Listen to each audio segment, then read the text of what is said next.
Hi friends, ఈరోజు మా ఇంట్లో నేను లెగ్ పీస్ ఫ్రై చేస్తున్నాను. ఫస్ట్ ఆయిల్ వేసుకుంటున్నాను. పెనం బాగా వేడెక్కింది. ఇవ్వండి, ఆయిల్ వేసుకుంటున్నాను. ఇప్పుడు దీంట్లోని లెగ్ పీసెస్ వేసుకుందాం. కొంచెం ఆయిల్ మరిగించుకుందాం. ఇదిగోండి లెగ్ పీసులు, లెగ్ పీసెస్. ఆయిల్ బాగా మరిగిపోయింది.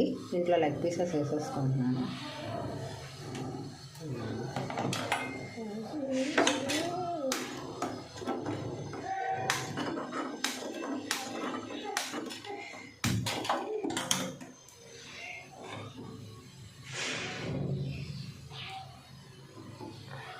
ఎలా వస్తే చిన్నగా లెగ్ పీసులు లాగా వచ్చాయి. ఆనియన్తో సర్వింగ్ చేసుకోండి.